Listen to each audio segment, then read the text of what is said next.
क्या ये देश जो है किसी गीता कुरान से चल रहा है? ये रामायण काल नहीं चल रहा है। यहाँ धर्म युद्ध नहीं है, यहाँ रोजी रोटी का युद्ध है। यहाँ जब भूख लगेगी ना तो आपको वेद और गीता और कुरान और वो काम नहीं आएगा। धर्म के नाम पर तुम एक को ऊंचा एक को नीचा बताएंगे, ये कहाँ की परंपरा है? आप एक को नीच बताओगे, धर्म से जब जन्म लेते तुम नीच बता देते हो एक को आदमी को। तुम अंगूठा काटने वाले लोग हो, तुम नंबर काटने वाले लोग हो। ऐसी व्यवस्था तुमने बना रखी है इस देश के अंदर। जिसका शोरूम फूंक दिया गया, सैकड़ों मुसलमानों के घर जला दिए गए। हाँ, आज उन मुसलमानों से जाकर के पूछिए, उनके घरों में मातम है।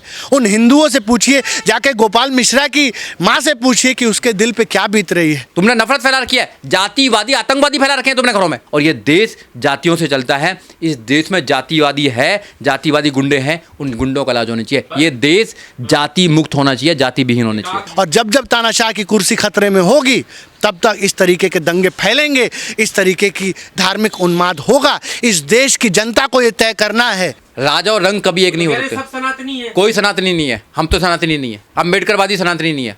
अम्बेडकरवादी हैं, वो वैज्ञानिक लोग हैं, वैज्ञानिक परंपरा को मानते हैं, वो तर्क को मानते हैं, वो संविधान को मानते हैं, वो इंसानियत को मानते हैं, वो न्याय को मानते हैं, वो समता को मानते हैं, वो भाईचारे को मानते हैं। आज आपने सही प्रश्न पूछा। आज अमित शाह का लड़का इस देश के सबसे अमीर क्रिकेट बोर्ड का अध्यक्ष है। वहाँ कोई आम आदमी नहीं जा सकता है। पूरी दुनिया के सबसे अमीर क्रिकेट बोर्ड का अध्यक्ष है। जैसा राजनाथ सिंह का बेटा विधायक है, ओम बिरला की लड़की जो है वो IAS है। लेकिन इस देश के गरीब किसान मजदूर का जो लड़का है वो आज दर दर की ठोकरें खा रहा है। आज वो बेरोजगार है, वो डिप्रेशन में है। अरे जिस देश में हर दिन 4 युवा आत्महत्या करता हो, जिस देश में 45 साल में सबसे ज़्यादा नहीं, आप गोदी मीडिया की भाषा मत बोलिए कि मैं ब्राह्मण हूँ और आप दलित हैं और ये ठाकुर हैं। इसी विचारधारा से इस देश को खतरा है। संविधान सबको इंसान बताता है। हम पहले इंसान हैं, बाद में हम जिस संप्रदाय में हैं, जिस धर्म में हैं। पहले इंसानियत से बड़ा कोई धर्म नहीं है। अतुल त्रिपाठी को धर्म नहीं बचाना। नहीं, अतुल त्रिपाठी को इस देश का भविष्य बनाना है। अतुल त्रिपाठी को इस देश की स्वास्थ्य व्यवस्थाओं को सुधारना है। इस देश में जो गरीबी है उसको मिटाना है। अतुल त्रिपाठी को इस देश के दलित वंचित शोषितों के उत्थान के लिए काम करना है। ये धर्म, क्या ये देश जो है किसी गीता कुरान से चल रहा है? ये रामायण काल नहीं चल रहा है। यहाँ धर्म युद्ध नहीं है, यहाँ रोजी रोटी का युद्ध है। यहाँ जब भूख लगेगी ना तो आपको वेद और गीता और कुरान और वो काम नहीं आएगा। इस देश के युवा को समझना पड़ेगा कि धर्म, ये देश धर्म की किताबों से नहीं चल रहा है, संविधान से चल रहा है। अगर आप संविधान बचाओगे तभी आप बच पाओगे, और संविधान सर्वोपरि है। भाजपा के नेता तो खुलेआम कहते हैं बड़े बड़े मंचों से कि ये धर्मनिरपेक्षता को नहीं मानते। भारत के संविधान की मूल भावना जो सेक्युलरिज्म है, जो पार्टी उसी को नहीं मानती है, तो इस देश में दंगे होना लाजमी सी बात है। इस तरीके की हिंसक जो राजनीति चल रही है उसको अब अंत उसका करना पड़ेगा। क्योंकि आने वाला भविष्य इससे ख़राब हो रहा है। और पूरी दुनिया आज मेटावर्स की बात कर रही है, AI की बात कर रही है, 7G की बात कर रही है। अभी एलन मस्क ने एक रॉकेट जो है वो रीलॉन्च कर दिया है, और वो अब रॉकेट के क्षेत्र में कितनी बड़ी क्रांति हो रही है। स्पेस में हम क्रांति दुनिया कर रही है। और हम आज भी इन मंदिर मस्जिद के जो है झगड़ों में पड़े हुए हैं, एक दूसरे के घर जला रहे हैं। आप बताइए कि जिसका शोरूम फूंक दिया गया, सैकड़ों मुसलमानों के घर जला दिए गए। हाँ, आज उन मुसलमानों से जाकर के पूछिए, उनके घरों में मातम है। उन हिंदुओं से पूछिए, जाके गोपाल मिश्रा की माँ से पूछिए कि उसके दिल पे क्या बीत रही है। आखिर कब तक ये देश जो है गोपाल मिश्रा जैसे बच्चों की कुर्बानी देगा? ये हिंसक और सांप्रदायिक भरी राजनीति बंद होनी चाहिए। मैं भावुक हो रहा हूँ। मैं इस देश के लोगों से अपील कर रहा हूँ कि आप भाजपा जैसी, RSS जैसी सांप्रदायिक विचारधारा फैलाने वाली संगठनों से दूर रहें, उनका त्याग करें, क्योंकि ये आपके भविष्य के लिए खतरनाक हैं।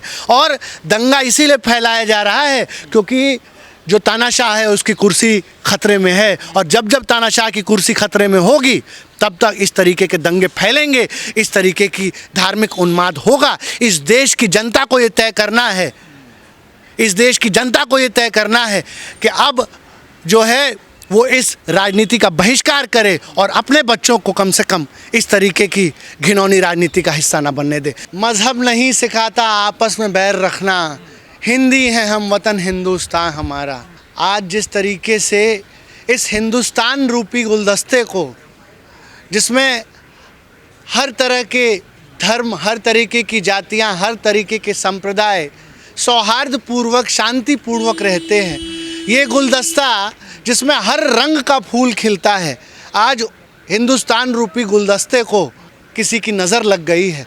और जिस तरीके से ये माहौल बनाया जा रहा है, जिस तरीके से भाई को भाई से लड़ाया जा रहा है धर्म के नाम पर, सिर्फ़ और सिर्फ अपनी सांप्रदायिक राजनीति को साधने के लिए, इससे बड़े शर्म, दुख और पीड़ा की बात नहीं हो सकती है। आज अगर गांधी जी होते तो रो रहे होते, आज अगर अंबेडकर जी होते तो रो रहे होते, आज अगर शहीद आज़म भगत सिंह होते तो रो रहे होते। उन्होंने कभी ऐसे भारत का सपना नहीं देखा था, कभी उन्होंने ऐसे भारत की परिकल्पना नहीं की थी कि जिस भारत में धर्म केवल लोगों को लड़ाने का काम करता है। इतिहास देख लीजिए आप, धर्मों के चक्कर में लड़ाई हुई है, इंसानों ने धर्म बनाए हैं अपने मकसद के लिए। देखिए, यहाँ देश का कानून चलता है, ये देश कानून से चलता है। धर्म इंसान की अपनी एक व्यक्तिगत आस्था है, एक दूसरे पर थोपा ना जाए। कोई किसी को धर्म को जो माने माने, किसी को ना माने मत माने। कोई किसी की आस्था में अपनी आस्था रखे, कोई ना रखे, तो इसका कोई मतलब नहीं है। अब क्या हो रहा है कि मेरा धर्म सबसे ऊपर है, मेरा धर्म सबसे ऊपर है। इस चक्कर में एक दूसरे को धर्म को नीचे दिखाने का काम कर रहे हैं और आपस में लड़ाई करने का काम कर रहे हैं। सदियों से धर्मों ने लड़ाई कराई है, सदियों से। और ऐसा नहीं है केवल एक दूसरे के धर्म लड़ रहे हैं, धर्म आपस में भी लड़ रहे हैं, आपस में भी एक दूसरे के। मुस्लिम समाज आपस में मुस्लिम समाज से लड़ रहा है, हिंदू समाज आपस में हिंदू समाज में लड़ रहा है। 3000 साल से हिंदू समाज ने, जो ब्राह्मण हैं या और ऊपर के लोग हैं, उन्होंने दलित समाज का शोषण किया है। तो ऐसा नहीं है कि एक ही तुम धर्म के लोग हो तो तुम बच जाओगे। शोषण करने वाले धर्म में भी शोषण करते हैं। इसलिए मुझे लगता है कि इंसान को अच्छा जीवन जीने के लिए ना तो धर्म की आवश्यकता है, ना किसी ऐसे चीज़ों की आवश्यकता है जो करेगा उसको एक अच्छा जाता जो धार्मिक नहीं वो इंसान ही नहीं होता। उसको एक अच्छा नागरिक बनने की ज़रूरत है, उसको कानून को पालन करने की ज़रूरत है। भारत एक डेमोक्रेटिक देश है, भारत में एक संविधान है, लिखित संविधान है, भारत संविधान से चलता है। इसलिए एक इंसान को संवैधानिक होना बहुत ज़रूरी है, कानूनविद होना ज़रूरी है, धार्मिक होना जरूरी है एक अच्छे इंसान को। देखिए, धार्मिक होना बहुत कोई ज़रूरी नहीं है। धार्मिक अपनी एक, आप धार्मिक हो ना हो क्या फ़र्क पड़ता है, मगर आप कानून को मानने वाले तो होने चाहिए। अगर कानून को नहीं मानेंगे तो आप जेल जाएंगे। आप धर्म को मानते हैं मत माने, क्या फ़र्क पड़ता है, कोई जेल भेजेगा आपको, नहीं भेजेगा। धर्म आपकी एक पर्सनल आस्था है, मगर कानून जो है वो पर्सनल आस्था नहीं है। कानून फर्क नहीं पड़ेगा, यहाँ लोगों की हत्या हो जाती है। कानून आपको मानना ही पड़ेगा। देश के कानून को अगर नहीं मानेंगे आप, तो फिर आपके साथ में देश क्या करेगा वो आपको अच्छी तरह पता है। पर जब एक होने की अगर वो बात कह रहे हैं तो एक मुट्ठी ताकतवर होती है ना, उसमें बुराई क्या है? देखिए, ऐसा है, एक प्रकार के लोग, एक विचारधारा के लोग हो सकते हैं। राजा और रंग कभी एक नहीं हो सकते। सब सनातनी है, कोई सनातनी नहीं है, हम तो सनातनी नहीं है। अम्बेडकरवादी सनातनी नहीं है। अम्बेडकरवादी हैं, वो वैज्ञानिक लोग हैं, वैज्ञानिक परंपरा को मानते हैं, वो तर्क को मानते हैं, वो संविधान को मानते हैं, वो इंसानियत को मानते हैं, वो न्याय को मानते हैं, वो समता को मानते हैं, वो भाईचारे को मानते हैं। ठीक है ना। हम नहीं मानते ऐसे कि गाय को तो आप सेव करोगे, लोगों को हत्या करोगे, लोगों की हत्या करोगे आप। ठीक है ना। आप धर्म के नाम पर लोगों के बलि चढ़ाओगे, धर्म के नाम पर तुम एक को ऊंचा एक को नीचा बताएंगे। ये कहाँ की परंपरा है? आप एक को नीच बताओगे, धर्म से जब जन्म लेते तुम नीच बता देते हो एक को आदमी को। तुम अंगूठा काटने वाले लोग हो, तुम नंबर काटने वाले लोग हो। आप बताइए, ऐसी व्यवस्था तुमने बना रखी है इस देश के अंदर। तुमने नफरत फैला रखी है, जातिवादी आतंकवादी फैला रखे हैं तुमने घरों में। अब तो देखिए संविधान लागू देखिए, है, सब जात पात खत्म हो गई, अब भी आप जात पात की राइफल वाले आतंकवादी से ज्यादा खतरनाक है जातिवादी आतंकवादी। वो हर घर में मिलेगा तुम्हें, जातिवादी आतंकवादी। वो कब तुम्हारा माइंड खराब कर देगा, कब तुम्हारा डिप्रेशन में ला देगा, कब तुम्हारा पूरा कॉन्फिडेंस को लूज कर देगा। ऐसे जातिवादी गुंडे यहाँ घूम रहे हैं और ये देश जातियों से चलता है। इस देश में जातिवादी है, जातिवादी गुंडे हैं, उन गुंडों का इलाज होना चाहिए। ये देश जाति मुक्त होना चाहिए, जाति विहीन होना चाहिए। आखिरी सवाल, जैसे अभी आपने कहा जातिवादी, अब तो संविधान लागू है, बाबा साहब का संविधान लागू है इस देश में, कहाँ जात पात है? सब बराबरी का अधिकार दिया है ना संविधान ने। अब बराबर का अधिकार दिया, मगर अधिकार को चलाने वाले लोग कौन है? संविधान को चलाने वाले लोग कौन है? वो जातिवादी लोग बैठे हुए हैं।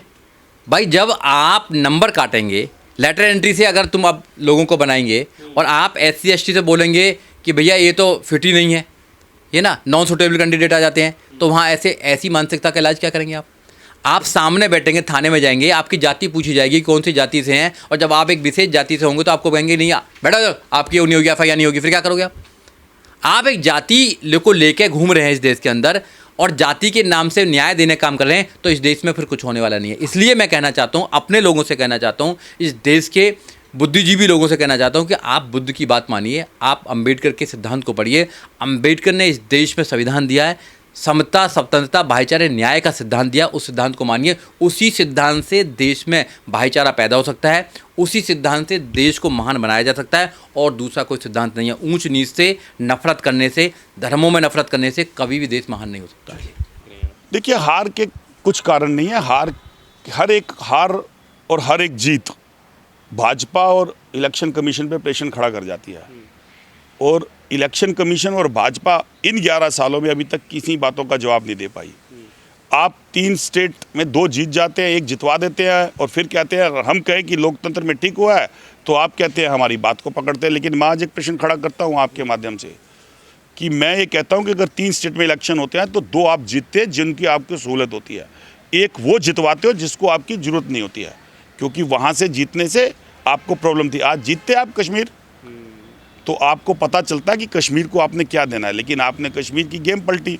और ये मैं प्रश्न इसलिए खड़ा कर रहा हूँ क्योंकि ये लेटेस्ट हरियाणा का है, 0.6% मार्जिन से आप जीते, उसके अंदर से करीब 28 से 30 सीटें ऐसी है जिसका गणित किसी तरह से फेवरेबल नहीं है, वो भी कोर्ट में रिसेंट गए हुए हैं, जो आएंगे पता चल जाएगा बहुत जल्दी। घपला है कुछ, बिल्कुल घपला है। तो फिर 90% कैसे आप विश्वास करेंगे? देखिए, हम तो आज भी सरकार से कहते हैं कि वो वीवीपैट से इलेक्शन करवाए, ईवीएम कैंसिल करे। जब इस ईवीएम को पैदा करने वाले देश छोड़ चुके हैं इसे, तो ये देश किस लिए खड़ा है?